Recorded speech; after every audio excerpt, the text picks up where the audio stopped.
इसकी हालत खराब हो जाएगी।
चेयर लगा ले ऊपर है।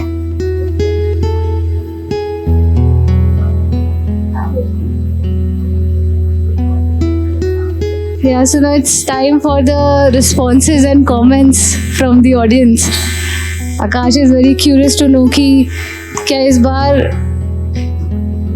समझ आई? Yeah. क्लियर? हाँ.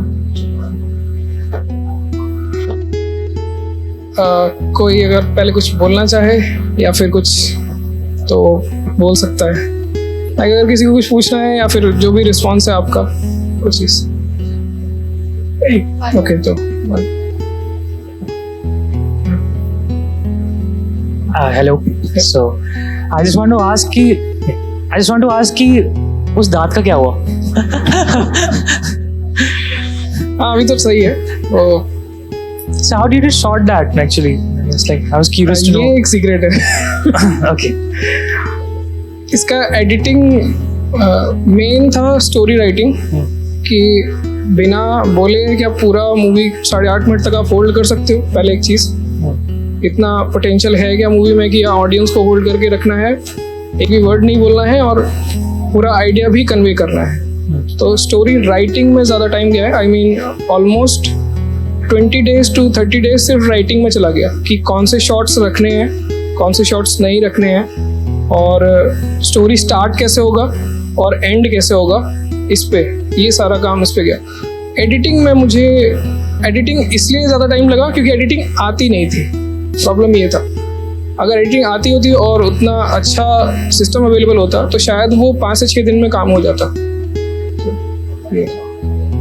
हाँ 2018 में During your college days. मैं कॉलेज सेकेंड ईयर में था तभी मैंने ये मूवी बनाई थी.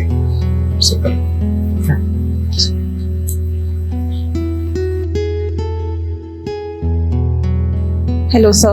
So my question is, basically, whenever we are insecure about one thing, we tend to exaggerate that particular thing, Yes. right? So is that what it was about?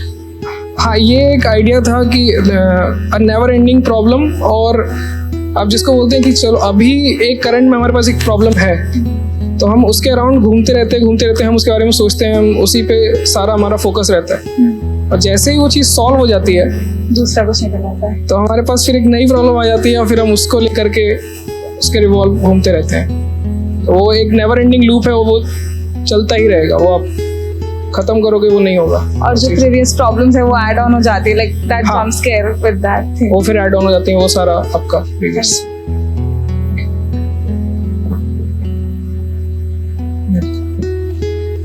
Sir पहले तो मैं आपको एक कॉम्प्लीमेंट देना चाहूंगी, जैसे पूरी मैंने वो स्क्रीनिंग जो देखी तो सारे फ्लैशबैक जो मिस्टर बीन के थे वो एकदम से वो सारे ताजा हो गए। एंड सर मेरा एक क्वेश्चन है, जैसे मैं आपको 2 दिन से नोटिस कर रही हूँ यहाँ पर कि आप बिल्कुल सिंपलिसिटी से आराम से हमारे साथ, मतलब स्टूडेंट के साथ भी आराम से बैठे हैं, खाना पी रहे हैं, मतलब हमारे साथ ही, हमें ऐसा फील नहीं हो रहा कि कोई बाहर से या आपकी इतनी अचीवमेंट्स हैं। और आज के जो थोड़े बिगनर्स है, या मैंने कुछ लोगों को देखा है कि अगर 4 दीवारी में भी उनकी कोई तारीफ कर दे तो बहुत जल्दी यहाँ चढ़ जाती है। तो सर उस चीज को, इतनी सारी अचीवमेंट्स को, या पहले तो सर मैं कॉन्ग्रेचुलेशन बोलना चाहूंगी कि वो बहुत बड़ी बात है, इतनी स्टेट और इतनी कंट्रीज में वो चीज दिखाई गई है आपकी फिल्म स्क्रीनिंग। तो सर उन सब चीजों को आप यहाँ नहीं चलने देते, तो उसकी मतलब वो सिंपलिसिटी का रीजन वो आप कैसे वो हैंडल करते हैं? क्योंकि मुझे जो फिल्म एक्चुअली बनानी है वो मैं अभी तक बना नहीं पाया। ये वो सारे प्रोजेक्ट्स हैं जो उन फिल्मों को बनाने के लिए हैं, जो मैं कहीं ना कहीं सोचता हूँ बनाने के लिए, बट या तो अभी वो वक्त नहीं है उतना, या उतनी मैच्योरिटी नहीं है कि मैं इतना बड़ा कोई प्रोजेक्ट हैंडल कर सकता हूँ। तो इसलिए मैं इसको कभी अपने ऊपर हावी नहीं होने दे सकता, क्योंकि अगर मैं इसको हावी होने दूंगा तो फिर मैं वो नहीं बना पाऊंगा जो मैं एक्चुअली मैं बनाना चाहता हूँ। तो वो इंस्पिरेशन हमेशा बनी रहनी चाहिए।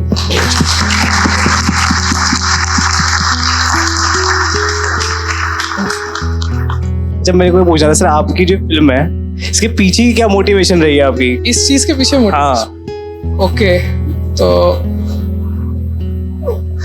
मैं एक्चुअली घर बहुत ज्यादा बात नहीं करता, मतलब घर में कम्युनिकेशन बहुत खास है नहीं, बहुत ज्यादा उनको चीजें समझा नहीं पाता। तो मैंने कहा कि चलो ऐसा करते, कुछ ऐसा बनाते हैं जो बाहर समझ में आ जाए कहीं।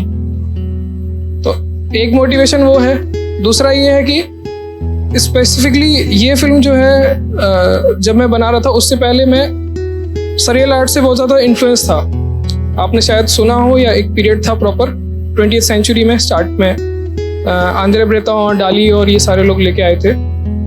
सो सरियलिज्म में क्या है कि ज़्यादातर पेंटिंग वर्क है सारा का सारा, आप देखोगे। पर क्या हम उस आइडिया को लेके फिल्म्स बना सकते हैं? ड्रीम्स को लेकर के प्रॉपर फिल्म्स बना सकते हैं? एक सब यूजुअली जो फिल्म मेकर्स हैं हमारे यहाँ, जो स्टोरी टेलर्स हैं, वो सपने को सपने की तरह दिखाते हैं कि एक पर्सन है, सपना देख रहा है, सपना ही देख नहीं, उसे जियो, मतलब मूवी के अंदर जियो। सपने में हमें पता नहीं चलता कि हम सपने में हैं, तो फिर वैसी ही मूवी बननी चाहिए कि पर्सन को पता नहीं चलना चाहिए कि एक्चुअल में सपना देख रहा है या फिर वो रियलिटी में है। तो आपको उस तरीके से स्क्रीन प्ले को एब्स्ट्रैक्ट रखना पड़ेगा, और साथ ही साथ एक स्टोरी भी कन्वे करनी है ताकि एक ऑडियंस को भी समझ में आए वो। वरना फिर सपना फिर बस एक बहुत बड़ा ब्लॉच बन जाएगा बहुत सारे मोमेंट्स का, और वो कुछ भी क्रिएट नहीं करेगा। सर जैसे कि आप मूवी शूट करते हो, फिर आपको जैसे एक टाइम आता है कि एक डाउनफॉल आता है, जैसे कि ऐसा लगता है कि प्रोडक्ट अच्छा नहीं बन रहा, हाँ, तब भी आप उसको फाइनल कैसे कर लेते हो? मतलब एक क्वेश्चन है, स्टार्टिंग में तो होता है। इसके लिए सबसे पहले तो आपको आपके माइंड में ये चीज होनी चाहिए कि जो भी मैं प्रेजेंट कर रहा हूँ उसका मैक्सिमम इंसल्ट में ले सकता हूँ। हाँ, मीन्स मैं कुछ भी प्रेजेंट कर रहा हूँ और अगर कोई कुछ भी बोल दे रहा है या कुछ भी कमेंट आ रहा है मेरे ऊपर, तो मैं उसको एक्सेप्ट नहीं, मीन्स मैं बस उसको इग्नोर कर दूंगा। अच्छा, पहला मोटिवेशन आपका ये होना चाहिए, तभी आप एक खराब प्रोडक्ट बना सकते हो, और एक अच्छे प्रोडक्ट के बनने की शुरुआत खराब प्रोडक्ट से होती है। वो चीज़ है। बाय द वे, ये जो मूवी है ये मैंने लिखा भी खुद ही था, फिर खुद ही शूट करा, खुद ही एडिट करा, फिर खुद ही प्रेजेंट कर दिया। तो ज़्यादातर काम जो है वो मैंने ही कर लिया, तो फिर मैं समझा नहीं पाया लोगों को कि एक्चुअली ये मूवी बनाए कैसे। तो यूजुअली होता क्या है कि जब हम फिल्म मेकिंग की बात करते हैं, फिल्म में एंटर करने की, तो हमारे दिमाग में बहुत बड़ी इमेज होती है कि इतने लोगों के साथ काम करना होगा, ये कैमरा होगा, साउंड इक्विपमेंट ये होगा। तो क्या करना है कि अपने जो आपके पास रिसोर्सेज हैं उनका इस्तेमाल करो आप। आपको बहुत ज़्यादा फोकस नहीं करना है कि मेरे पास अच्छे ऑडियो इक्विपमेंट हैं या नहीं। ऑडियो इक्विपमेंट नहीं था तो मैंने कहा ऑडियो हटा देते हैं, डायलॉग्स ही नहीं रखेंगे पूरा। तो एक पहला वो हटा दिया पार्ट। फिर उसके बाद कलर का इशू आया कि अगर कलर अच्छा नहीं आया तो कैसा, तो फिर कलर हटा दिया, फिर उसको ब्लैक एंड वाइट कर दिया। तो ब्लैक एंड वाइट में कैसे इनहेंस हो सकता है, तो फिर उसके लिए वाइट शर्ट ले लिया कि वाइट शर्ट और ब्लैक बैकग्राउंड के साथ में वो अच्छा मैच कर जाएगा, तो जो चीज़ मैं रिप्रेजेंट करना चाहता हूँ वो अच्छे से निकल के आ जाएगा। तो कम से कम जो आपके पास अवेलेबल मटेरियल जो है आपका, उसका इस्तेमाल करो, क्योंकि अगर आप उससे कुछ बना सकते हो तो जब आपके पास बजट होगा, जब आपके पास और चीज़ें होंगी, तो आपका माइंड अपने आप काम करेगा उस सिनेरियो में कि हाँ अब मैं इससे कुछ बहुत बड़ा बना सकता हूँ वो चीज़। और सबसे बड़ी प्रॉब्लम ये होती है कि लोग इंतज़ार करते रहते कि काश मेरे पास ये बजट होता या मेरे पास ऐसा कैमरा होता। ये कैमरा 80D से शूट किया था मैंने पूरा, सॉरी ये मूवी जो है 80D आपका रेगुलर मार्केट में, मतलब अब तो बहुत आउटडेटेड मॉडल हो गया है, और जब मैंने लिया था तब कुछ 70 के अराउंड कॉस्ट किया था, तब GST नहीं लगता था, तो थोड़ा कम का पड़ गया था। और ये 4K भी नहीं है, दिस इज 1080p फुटेज। अब तो फोन्स में भी 4K आ रहा है आपका।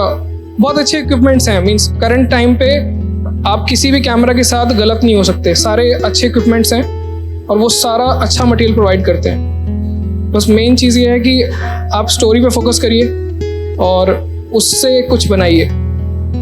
एक और फिल्म है जो कि सबसे ज़्यादा कंट्रीज़ में स्क्रीनिंग हुई है उसकी, my life as a snail. उसमें क्या है कि वो फिल्म मैं किसी को बताता नहीं हूँ, मेरे घर से बाहर निकलते ही बगीचा है छोटा सा, मैंने उसी में पूरी मूवी शूट करी है।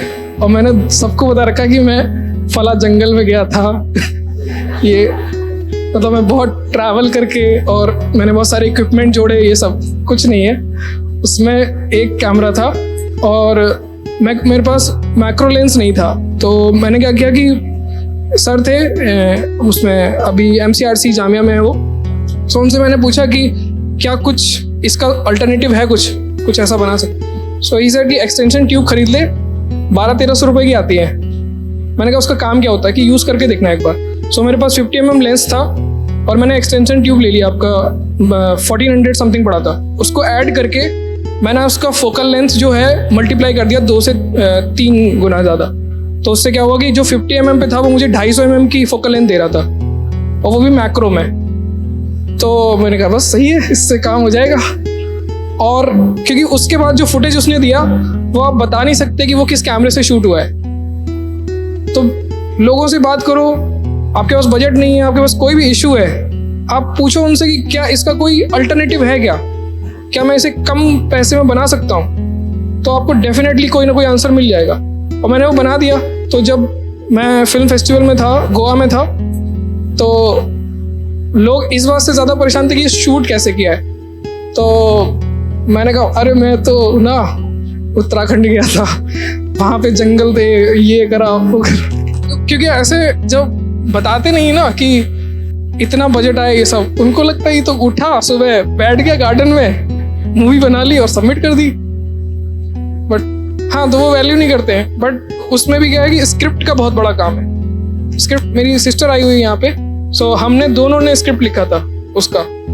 उसमें स्क्रिप्ट में क्या रहता है कि मैं स्क्रिप्ट लिखता हूँ, वो बताती है कि ये जोक क्रैक कर रहा है या नहीं कर रहा है। अगर जोक नहीं आ रहा तो नहीं मज़ा नहीं आ रहा, तो फिर से लिखो। तो ऐसे करके वो राइटिंग रीराइटिंग करके बहुत लंबा स्क्रिप्ट हो जाता है। फिर हम इसको काटते हैं बस बैठ के, क्योंकि ऑडियंस के साथ सीन क्या है कि आप बहुत ज़्यादा देर तक लोगों को होल्ड नहीं कर सकते। बहुत सारी फिल्म्स ऐसी होती हैं कि जिनमें आधी मूवी के बाद आपको ऐसा लग लेता है कि क्यों दिखा रहे हैं। सो लाइक कि जितना आपको लग रहा है कि हाँ ये कट कर सकते हैं, आपको कभी कभी ऐसा लगेगा, मतलब जो भी एडिटर्स हैं या जो भी, कि ये शॉट बहुत अच्छा है, मुझे इसे रखना ही है, या मैं इसे कट नहीं करना चाहता, काट दो उसे। क्यों? क्योंकि वो स्टोरी के साथ नहीं जा रहा है। वो शॉट बहुत अच्छा है, मैं इस चीज़ से एग्री करता हूँ, बट अगर वो कॉन्सेप्ट और आइडिया के साथ नहीं जा रहा है तो उससे फिर हटा दो। अगर आपको अपनी चीज़ से इतना प्यार हो गया ना कि मैं इसे कट नहीं कर सकता, तो फिर आप थोड़े नार्सिसिज्म में चले जाओगे कि जो मेरा है, जो मैंने बनाया है, वही सबसे अच्छा है, तो कट कर दो उसे, कोई दिक्कत नहीं है। हमारे साथ आपने शायद माइक पांडे जी का नाम सुना है कभी? Mike Pandey ji, he is actually documentary film maker and green Oscar awardee film maker. बहुत कम लोग जानते हैं, नोएडा में रहते हैं वो। उनका घर एकदम जंगल वाले एरिया में है ऐसे। तो उनसे मिला और उन्होंने जो सबसे अच्छी बात जो मुझे सिखाई वो ये थी कि कोई भी फिल्म बना रहे हो और जिसमें बहुत ज़्यादा कन्वर्सेशन है, डायलॉग है, तो 3 मिनट से लंबा इंटरव्यू, 3 मिनट से लंबा किसी को सुनना फिल्म पे, ऐसे बात कर रहे हो तो सुन सकते हैं क्योंकि आप लाइव बैठे हुए हैं, बट किसी स्क्रीन पे 3 मिनट बहुत लंबा कॉन्वो हो जाता है स्क्रीन पे। तो आपको क्या करना है कि 3 मिनट्स के बीच में कोई ना कोई ऐसा इंटरेस्टिंग पार्ट लाना ही होगा जिससे कि ऑडियंस होल्ड करे।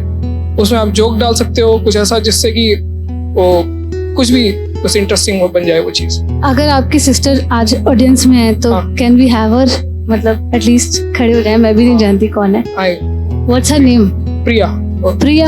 हाँ, तो लेट्स वो have a huge round of applause for Priya also, क्योंकि प्रिया आपको टाइम टू टाइम फीडबैक देती हैं एज अ व्यूअर कि ये चल रहा है, ये नहीं चल रहा है। हाँ। तो प्रिया का बहुत बड़ा हाथ है उसके अंदर। एक्चुअली वो उसका ऑनेस्टी है कि वो तारीफ नहीं करती कि अच्छा बनाया है, नहीं अच्छा नहीं लग रहा है तो बता देती कि नहीं लग रहा है अच्छा। तो वो चीज़ वो और वो ऑनेस्टी जो है हमें एक्सेप्ट करनी चाहिए कि अच्छा नहीं लग रहा है। तो आकाश, एक तो मैं तुम्हारी क्रिएटिविटी की तारीफ आज से नहीं कर रहा हूँ। रितिका मैम जानती हैं कि मैंने तुम्हारी कुछ वीडियोस यूट्यूब पे देखी थी और जिसमें तुमने हिस्ट्री ऑफ आर्ट के कुछ सब्जेक्ट्स ले रखे थे और वो इतनी बढ़िया और एंटरटेनिंग वीडियोस थी और इतनी नॉलेज से भरी हुई थी कि मुझे लगा कि जो व्यक्ति ये काम कर रहा है, उस वक्त तक मैं ये नहीं जानता था, ये मैं मिल चुका था इस व्यक्ति से, लेकिन मुझे ये नहीं मालूम था ये वीडियो बनाने वाला आकाश और जो आकाश से मैं मिलता हूं वो आकाश सेम बंदा है। और उस वीडियो को देख के सोचा, ये तो ख्याल भी नहीं आएगा ना मेरे दिमाग में, वो मेरे को ऐसा लगा कि किसी बहुत प्रोफेशनल व्यक्ति ने बहुत समय लगा के बनाई और डेफिनेटली वो बहुत अच्छी वीडियोज हैं, आप सब लोगों को देखनी चाहिए।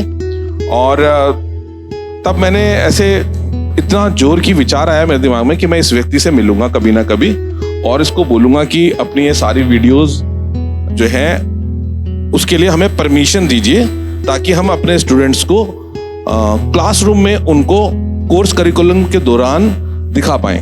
सर वो तो कभी भी ले लो, वो तो पब्लिक है। आप तो आज मैं सबके सामने तुमसे ये परमिशन मांगना चाहता हूँ। अरे सर बिल्कुल, मैंने तो शुरू ही इसीलिए किया था क्योंकि प्रॉब्लम ये है कि हमारे यहाँ जो आर्ट कल्चर है वो या तो लोग उतना समझ नहीं सकते या फिर या समझना नहीं चाहते, मुझे नहीं पता, या हो सकता है कि एब्स्ट्रैक्ट आर्ट या ये सब चीज़ें देख के उनका ऐसा होता है कि कुछ बना ही होगा, ऐसा हो जाता है तो फिर वो स्किप कर देते हैं। तो उसके लिए वो मेन जो उसके लिए एक रिस्पेक्ट है आर्ट को लेके, इस वजह से वो शुरू किया था। और मैं तो बिल्कुल फ्री हूँ इस चीज़ के लिए कि सर ले लो, आपको उसका ज्यादा सदुपयोग हो पाएगा। हाँ actually। बिल्कुल सदुपयोग हो। आप लोग भी देखिएगा YouTube पे आकाश राजपूत और आपको बहुत अच्छी वीडियोस मिलेंगी जो हिस्ट्री ऑफ आर्ट में इंटरेस्ट रखते हैं और अलग अलग एराज में अलग अलग आर्टिस्ट में अलग अलग जो मूवमेंट आई हैं फाइन आर्ट की फील्ड में, यूरोप की आर्ट में, है ना। और उस पे आकाश ने बहुत अच्छे से बहुत अच्छा वॉइस ओवर भी तुमने उसमें रखा है, बहुत बढ़िया। अभी देखना मतलब बाद में देख लेना। बीच में फन भी डाला है उसने, तो बहुत ही बढ़िया है।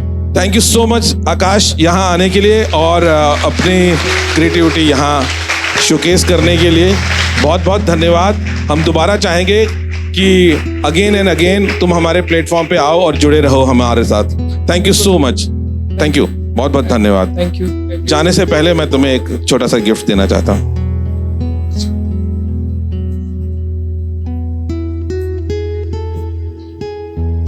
सर क्या है? अच्छा